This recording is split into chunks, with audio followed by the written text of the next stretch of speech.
Universe Classics fans, I have Krita from the Space Mutants in the New Adventures of He-Man. She's an evil mutant beauty. Because she's a female, that means she has to be a beauty. Major shout out to my buddy, long-haired creepy guy, Jonathan. Thank you so much for getting me this figure off my wish list. I wasn't the biggest of fans of the New Adventures of He-Man, so the figures that came out from that toy line that was part of the classics wasn't on my priority list. However, now that the line is over on Matty Collector, I kind of want them. I never did get Flog. I think that's going to be the next one I'm going to get out of this series. For Matty Collector, the packaging is fairly standard. We do have Collector's Choice on the side, and of course the Space Mutants logo on the bubble. So that's basically it for the packaging. Let's go and open her up. And here she is. She comes with not only a whip, a scepter, but an oversized gun, which from what I can see only appeared in one episode, or maybe it was more than that, but regardless of that, it's kind of odd that she came with this one. The scepter itself is pretty cool, and it's interesting that they use those little plastic things that just kind of holds it in place in her hand so it doesn't come out. I also like the whip too. They made sure that the scepter turning into a whip thing is identical, so no worries on that part. Close-up of the gun, again, it's kind of odd that they did include this. Not that I'm complaining in any way,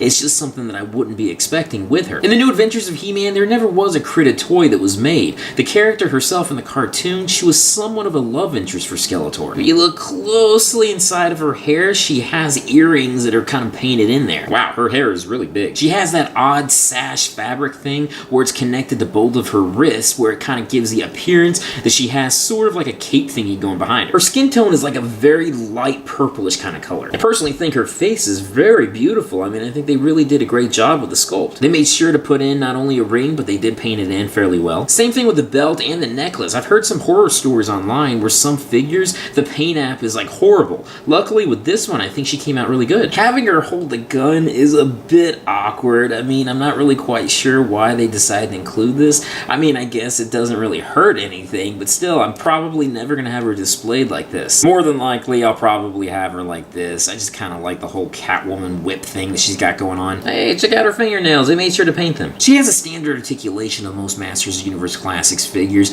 Unfortunately, though, because of this fabric thing going along her gauntlets, her wrists right here, it does make it a bit difficult for her to bend her arms. She can bend them down, absolutely no problem, but don't try to put them up too further than that, otherwise you're going to come across this issue where it can't really go up any further. But anyways, let's go and go through it. She has movement in her head, upper arm movement, bicep movement, elbow movement, wrist movement, waist movement, upper leg movement, knee movement, and ankle movement. She is by all means not a bad figure in any way, and I know a lot of people out there who were fans of the New Adventures of He-Man were quite happy that this figure was put in there at the end of the Matty Collector toy line. Here's a quick comparison next to Mara, who was another character who was shown in the New Adventures of He-Man, but was never made into toy form back in the original toy line, but Matty Collector did correct that by giving her this figure. Another quick comparison next to Skeletor from the New Adventures of He-Man. Gotta admit that Matty Collector did a smoking job of making this sculpt and making it seem as though it's part of the Classics line, but still making sure that it represents the New Adventures of Skeletor as well. Okay, so final shot of Krita with the rest of my Masters Universe New Adventure He-Man figures that came out from the Classics line.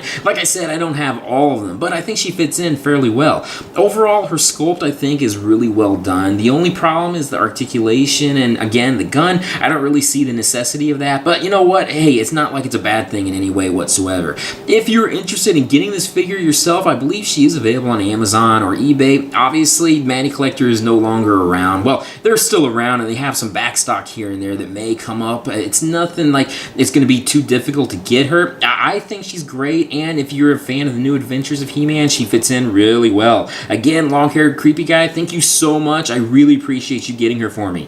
With that, thank you guys for watching me in this video. Be sure to check out my Patreon, check out my social media sites, my websites, and everything else out there. Peace, love, namaste, and I'll see you guys later. Peace.